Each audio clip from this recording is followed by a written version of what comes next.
நடந்தது என்னங்கிற நம்முடைய இந்த நிகழ்ச்சி சமூகத்தில் நடக்கக்கூடிய விஷயங்களை வெளிக்காட்டுவது மட்டுமல்ல, அதன் பின்புலங்களை ஆராய்வது மட்டுமல்ல, அந்த குறிப்பிட்ட விஷயத்தில் ஏதாவது தீர்வு காண முடியுமா, மாற்றத்தை ஏற்படுத்த முடியுமா என்பதற்கான முயற்சியும் கூட. நம்முடைய நிகழ்ச்சி மூலமாக நிறைய மாற்றங்கள் ஏற்பட்டிருக்கு அப்படின்னு சொல்லலாம். அதில் குறிப்பிடத்தக்க ஒரு மனமகிழ்ச்சி ஏற்படுத்துகிற மாற்றம், தீர்வு குறித்து தான் இன்னைக்கு பார்க்க போறோம்.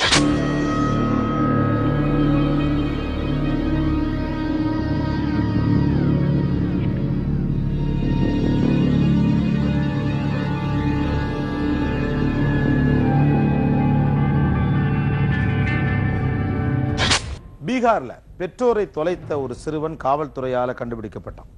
அவன் தன் தாய் தந்தையினுடைய டீட்டெயில்ஸ் எல்லாம் தெளிவா சொன்னான். அப்படி சொல்றப்போ அந்த பெற்றோர்கள் சென்னையில் இருப்பதாகவும் ஒரு தகவலை சொன்னான். இந்த விஷயத்தை நாம கேள்விப்பட்டவுடன் அந்த பையனுக்கு இந்த விஷயத்துல நம்மால ஏதாவது உதவ முடியுமா அப்படிங்கிற எண்ணத்துல பீகாருக்கே நேரடியாக நம்முடைய குழு சென்று அந்த பையனை சந்திச்சது. சாய், துரு பார்வை, முகத்தில் ஒளிந்திருக்கும் சோகம். சாய் என்கின்ற இந்த 8 வயது சிறுவனை நாம் அவ்வளவு எளிதில் மறந்திருக்க முடியாது.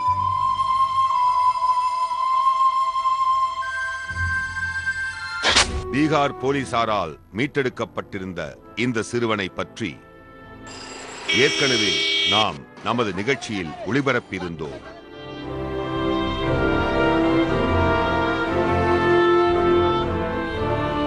பீகார் தலைநகரம் பாட்னாவில் ஒரு நபரால் சிறைபிடிக்கப்பட்டிருந்த சாயை சில மாதங்களுக்கு முன் பாட்னா போலீசார் மீட்டனர்.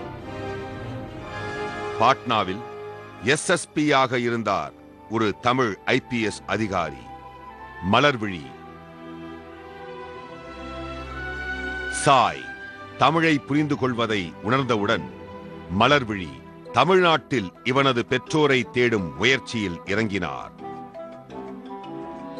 லாஸ்ட் மந்த் 2nd அன்னைக்கு தானாப்பூர் போலீஸ் ஸ்டேஷன், இங்கே பட்னாவில் ஒரு போலீஸ் ஸ்டேஷன், அங்கே இருக்க ஆஃபீஸர் இன்சார்ஜ்க்கு இன்ஃபர்மேஷன் கிடச்சிது. இந்த மாதிரி புசோலா அப்படிங்கிற ஒரு இடத்துல ஒரு பையனை வச்சுருக்காங்க ஒரு வீட்டில். அந்த பையன் பேசுகிற லாங்குவேஜ் யாருக்கும் புரியல அப்படின்னு. அதில் ஆஃபீஸர் இன்சார்ஜ் போய் அந்த பையனை ரெக்கவர் பண்ண. அப்படி சாயின் பெற்றோரை கண்டுபிடிக்கும் முயற்சியில் நமது குழுவும் ஈடுபட்டது. சென்னையில் இருந்து பாட்னா நகரத்திற்கு நமது குழு சென்று சாயை நேரில் சந்தித்து விவரங்களை பெற்றுக் கொண்டது. சாயினை பற்றிய உருக்கமான நிகழ்ச்சி ஒளிபரப்பான பிறகு நூற்றுக்கணக்கான தொலைபேசி அழைப்புகள் நமக்கு வந்தன. சோகத்தை முகத்திலும் துருதுருப்பை கண்களிலும் கொண்டிருந்த சிறுவனுக்கு அவனது பெற்றோரை கண்டுபிடிக்க பலர் முன்வந்தனர்.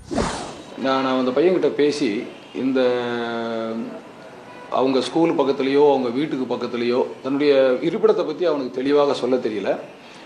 ஸ்கூலுக்கு பக்கத்துலேயோ வீட்டுக்கு பக்கத்துலேயோ ஏதாவது ஒரு சினிமா தேட்டர், ஏதாவது ஒரு எல்லாருக்கும் தெரிகிற மாதிரி உள்ள லேண்ட்மார்க் ஏதாவது சொல்கிறானா அப்படின்ட்டு ட்ரை பண்ணி பார்த்தேன். அந்த பையனுக்கு அந்த அளவுக்கு மேலே தன்னுடைய விவரங்களை சொல்கிறதுக்கு தெரியலை. அந்த பையன் சொன்னது விவேகானந்தா ஸ்கூல்னு சொன்னான்.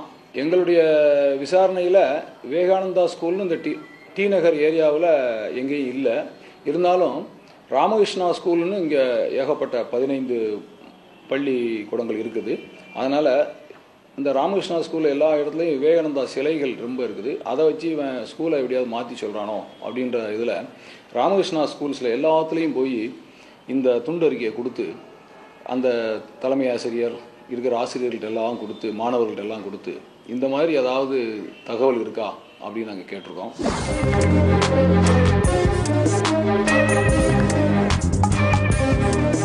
உதவும் உள்ளங்கள் முன் வந்திருந்தாலும் சாயின் பெற்றோரை பற்றிய உறுதியான தகவல்கள் எதுவும் முதலில் கிடைக்கவில்லை.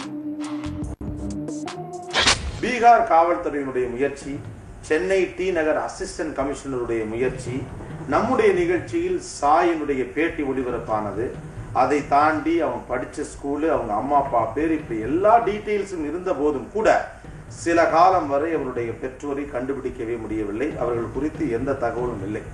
ஆனால் சமீபத்தில் ஏற்பட்டது ஒரு திருப்பம். சென்னையை அடுத்த திருவள்ளூர் அருகே அமைந்திருக்கிறது சேவாலயா.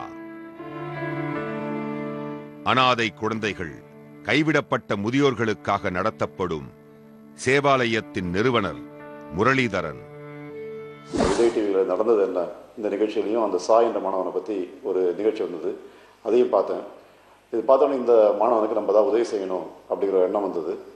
அதை வச்சுட்டு நாங்கள் என்ன பண்ணோம்னா, அங்கே கான்டாக்ட் பண்ணி அங்கே இருக்கக்கூடிய கவர்மெண்ட் அஃபிஷியல்ஸ் அவங்களெல்லாம் பேசி அவங்ககிட்ட இந்த மாணவனை சேவாலயாவுக்கு நீங்கள் கொடுத்துட்டீங்கன்னு சொன்னால் நாங்கள் இங்கே வச்சுக்க முடியும். இங்கே டி நகர் பகுதின்னு சொல்கிறாங்க, அதனால் நாங்கள் வந்து அவங்களோட பேரண்ட்ஸை ட்ரேஸ் பண்ணுறதுக்கு ரொம்ப ஈஸியாக இருக்கும் மெட்ராஸில் இருந்தான்னு சொன்னால். அதே சமயம் அப்படி ட்ரேஸ் பண்ண முடியாமல் போச்சுன்னு சொன்னால் எங்ககிட்ட ஒரு தமிழ் மீடியம் ஸ்கூல் இருக்குது, இங்கே 1000 பசங்க படிச்சுட்டு இருக்காங்க, இது கூட சேர்ந்து இந்த பையனை இங்கே படிச்சுக்கலாம், அதற்கான வழிமுறைகள் செய்ய முடியும் அப்படின்னு சொல்லி நாங்கள் லெட்டர் எழுதி கேட்டோம். சாயினை பாட்னாவில் இருந்து சென்னைக்கு கொண்டு வரும் முயற்சியில் வெற்றி பெற்றார் முரளிதரன். அங்கே போய் அவனை பார்த்து பேசும்பொழுது ரொம்ப கஷ்டப்பட்டான் பேசுறதுக்கு, ரொம்ப ஷை டைப் மாதிரி இருந்தது. அப்புறம் ரொம்ப ஸ்லோவாக காதுகிட்ட வந்து எனக்கு நீ ஐஸ்கிரீம் வாங்கி தருவியா அப்படின்னு கேட்டான். அந்த 42 மணி நேரம் ட்ரெயின் ட்ராவல் பாட்னாலேருந்து சென்னைக்கு வரும்பொழுது தான் அவனுடைய கேரக்டர் ஃபுல்லாக புரிஞ்சிக்க முடிஞ்சது. ரொம்ப சுட்டியான பையன், ரொம்ப ஹைப்பர் ஆக்டிவ்னு சொல்லுவாங்க, அந்த மாதிரி பையன் அவன். நாங்கள் 3 பேர் கூட இருந்து அடல்ட்ஸ் கூட இருந்துமே அவன் ட்ரெயினில் ஒரு காணம் இந்த காணம் கடைசி வரைக்கும் ஓடுறான். அப்படியே அந்த 42 ஹவர்ஸ் ஓடிட்டே இருந்தான். நாங்கள் பின்னாடி ஓடி சலிச்சு போயிட்டோம். அவன் நைட்லாம் தூங்க கூட விடலாம் எங்களை. அந்த மாதிரி இஷ்டத்துக்கு ஓடுறது, அவன் என்ன வேணுனாலும் சாப்பிட்றது, கேட்டே இருக்கிறது, சாப்பாடு ஃபுல்லாக சாப்பிட்றது, அப்புறம் அடுத்து இன்னொன்று வேணும்னு கேட்குறது, அடுத்து இன்னொன்று வேணும்னு கேட்குறது, இப்படி ஒரு செயின் ஈட்டர் மாதிரி சாப்பிட்டுட்டே இருந்தான் அவன். சரி போட்டோம், நம்ம கூட்டு வந்திருக்கோம், பையன் ஒரு வேளை நிறைய சாப்பிடாம இருந்துருப்பாங்கன்னு சொல்லிட்டு அவன் கேட்டவனா வாங்கி கொடுத்து அவனை ஒரு மாதிரி பேசி கூட்டின்னு வந்தோம். நம்ம ஆந்திரா தாண்டி வந்த உடனே வரக்கூடிய ஸ்டேஷன்ஸ் பேர்லாம் ரொம்ப ஈஸியாக படிக்க ஆரம்பித்தான். அதே மாதிரி எனக்கு சந்தேகம் வந்தது, எனக்கு எப்படி இவ்வளோ ஃபாஸ்ட்டாக ட்ரெயின் போயின்னு இருக்கு. அப்படி இருக்கும்போது ஒரு 8 வயசான பையன் டக்கு டக்குன்னு ஸ்டேஷன் பேர் படிக்கிறானே, இவனா இங்கிலீஷ் லெட்டர்ஸை பார்த்து படிக்கிறானா இல்லை தெலுங்கு லெட்டரை பார்த்து படிக்கிறானா அப்படிங்கிற ஒரு சந்தேகம் வந்து. ஹிந்தி ரொம்ப அவனுக்கு தெரியாது, நான் ஒரு 3 months தான் அங்கே இருந்திருக்கான்.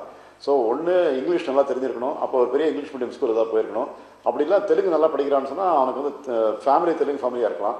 ஏன்னா அப்பா பேர் கோட்டீஸ்வரராவ் அப்படின்னு சொல்லியிருக்கான், அதனால் வந்து தெலுங்கு ஃபேமிலியாக இருக்கலாம், டி நகரில் அவங்க செட்டில் ஆயிருக்காங்க போல இருக்கு அப்படிங்கிற எண்ணத்தில் நாங்கள் இருந்தோம்.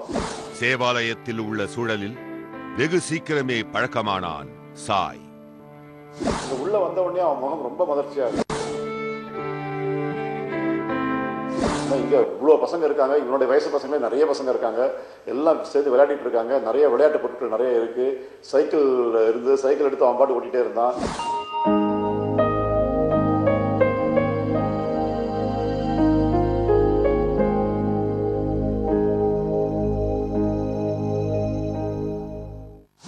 பால் இருக்கு, கிரிக்கெட் விளையாடிட்டு இருந்தான், மற்ற பல விளையாட்டுகள் இங்கே இருக்க பசங்க மற்றவங்களோட கூட சேர்ந்து ஒரே ஆட்டம் போட்டு ரொம்ப ஜாலியாயிடுச்சு அவனுக்கு சிச்சுவேஷன்.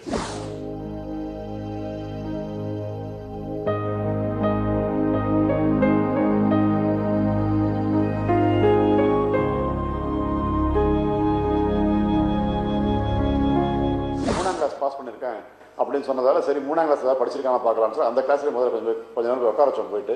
ஆனால் அந்த கிளாஸில் போனோன்னா ஒரு 5 minutes ஒரு கிளாஸில் உட்காருவான், திடீர்னு எழுந்து போய் அடுத்த கிளாஸில் இன்னொரு 5 minutes உட்காருவான். இப்படி 5 நிமிஷம் ஒரு கிளாஸ் இவன் பாட்டுக்கு ஏதோ கிளாஸ் ஸ்டார்ட் பண்ண போகிற மாதிரி இவன் போயிட்டே இருக்கும்.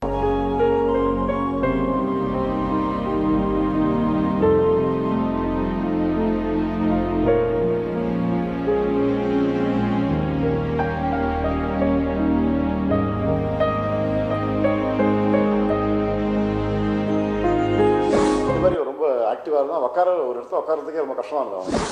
இதனைத் தொடர்ந்து முரளிதரன் சாயின் பெற்றோரை கண்டுபிடிக்கும் முயற்சியில் இறங்கினார். இதனோட பேச ரொம்ப க்ளோஸா பழக ஆரம்பிக்கும் போது என்ன ஆகுதுன்னு சொன்னா, தமிழ் வந்து ரொம்ப கஷ்டப்படுறான். ரொம்ப ஒரு சில வார்த்தைகள்லாம் தெரியுது, நம்ம சொல்றது புரிஞ்சுக்கிறான். ஆனால் ஒரு சில வார்த்தைகள் மட்டும் வச்சுட்டு ஏதோ கொஞ்சம் அட்ஜஸ்ட் பண்ணி பேசுற மாதிரி இருக்கு. ஆனால் இங்கே 2 ஆசிரியர்கள் தெலுங்கு தெரிஞ்ச ஆசிரியர்கள் இருந்தாங்க. அவங்கள கூப்பிட்டு நீங்கள் தெலுங்குல பேசுங்க அப்படின்னு சொல்லி கொடுத்த போது தெலுங்குல பேசும்போது ரொம்ப சரளமாக பேசுகிறான், ரொம்ப ஃப்ரீயாக பேசுகிறான், ரொம்ப ஈஸியாக பேசுகிறான். அப்படிங்கும்போது ஒரு டவுட் வந்தது, ஒருவேளை இவன் டி நகர் பையன் இல்லையோ, தமிழ்நாடு பையனே கிடையாதோ, இவன் ஆந்திரா பையனாக இருக்குமோ அப்படிங்கிற ஒரு எண்ணம் வந்தது. இல்லை ராஜ்குமார்னு எங்களுடைய கம்ப்யூட்டர் ஆசிரியர், கோபின்னு ஒரு தெலுங்கு பேசுகிற ஆசிரியர், ஆனந்த்னு ஒரு தெலுங்கு பேசுகிற ஆசிரியர், இந்த 3 ஆசிரியர்களுமே இவங்ககிட்ட கொஞ்சம் க்ளோஸாக உட்காந்துட்டு ஒரு கம்ப்யூட்டர் டெர்மினல் முன்னாடி எர்த்துன்னு இருக்கு அந்த சாஃப்ட்வேரை லோட் பண்ணிவிட்டு அதில் ஆந்திரான்னு போட்டாங்க. போட்டு ஆந்திரா மேப் வந்தது. இதை காமிச்சு உனக்கு வந்து இந்த இதெல்லாம் ஆந்திராவில் உனக்கு எந்த ஊர்லாம் தெரியும் அப்படின்னு சொல்லி இந்த பையன்கிட்ட காமிக்க சொல்லி கேட்டபோது அவன் அப்படியே சும்மா முதல்ல விளையாட்டுத்தனமாக பண்ணிட்டு இருந்தான். அப்புறம் ஒரு ஸ்டைல் டக்குன்னு விசாகப்பட்டினம் வந்தோடனே ரொம்ப ஸ்ட்ராங்காக பிடிச்சிட்டான். இந்த இடம் எனக்கு தெரியும், இந்த இடம் தெரியுதுன்னு ரொம்ப சொல்ல ஆரம்பித்தான். அப்போ விசாகப்பட்டினம் பக்கத்தில் இருக்கிற ஏரியெல்லாம் கொஞ்சம் ப்ளோ அப் பண்ணி காமிச்சு இதில் என்ன தெரியும் அப்படின்னு நம்ம கேட்டே வந்தபோது அடுத்து அனகாப்பள்ளின்னு ஒரு ஊர் வந்தது. அந்த ஊரை காமிச்ச உடனே ஆமாம்மா இது எனக்கு தெரிஞ்ச ஊர் அப்படின்னு அதை பிடிச்சிக்கிட்டான். அப்புறம் அனகாப்பள்ளி ஊரில் என்னென்ன இருக்குன்னு சொல்லி அந்த மேப்பை திருப்பி நம்ம ஜூம் பண்ணி காமிக்கும்போது அந்த ஊரில் இருக்கக்கூடிய மார்க்கெட்டு, அங்கே இருக்கக்கூடிய 2-3 கோயில்கள் இதெல்லாம் காமிச்சு நான் இங்கெல்லாம் போயிருக்கேன், எனக்கு இதெல்லாம் தெரியும்னு சொல்ல ஆரம்பித்தான். அப்போ எங்களுக்கு ரொம்ப கன்ஃபார்ம் ஆச்சு, இவன் ஒருவேளை இந்த ஏரியா பையன் தானோ அப்படின்னு சொல்லி இன்னும் ஃபர்தராக அதை ஜூம் பண்ணி கொண்டு போகும்போது ஒரு ஸ்டேஜில் வந்து டக்குன்னு இதான் என்னோட ஸ்கூல், இங்கே தான் நான் படித்தேன் பாருங்கள், பக்கத்துலேயே ஒரு தேட்டர் இருக்குது பாருங்களா, இதுதான் இங்கே பக்கத்தில் பார்த்தீங்கன்னா ஒரு காலேஜ் இருக்குது, இங்கே தான் எங்கள் பெரியப்பா பையன் இந்த காலேஜ் தான் போயிட்டுருக்கான் அப்படின்னு சொல்லி டக்குன்னு அந்த ஏரியா ரொம்ப ரெகனைஸ் பண்ணி அவனுடைய ஃபேஸ்லேயே ஒரு ஃபுல் பிரைட்னஸ் வந்தது. அப்போ பிடிச்சிட்டோம், சரி இதுதான் இந்த ஏரியா தான் அப்படின்னு சொன்னோடனே நம்ம ஆசிரியர்கள் என்ன பண்ணாங்க, இன்னும் கொஞ்சம் அதை ஜூம் பண்ணி அங்கே எங்கே போலீஸ் ஸ்டேஷன் இருக்குது அப்படின்னு பார்த்து போலீஸ் ஸ்டேஷனை பிடிச்சாங்க. சில மாதங்களுக்கு பிறகு சாய் தன் பெற்றோருடன் இணைந்தார். அந்த தருணங்கள் மிகவும் உணர்வு பூர்வமானவை. எப்படி இருந்தது அந்த தருணங்கள்? இடைவேளைக்கு பிறகு பார்க்கலாம்.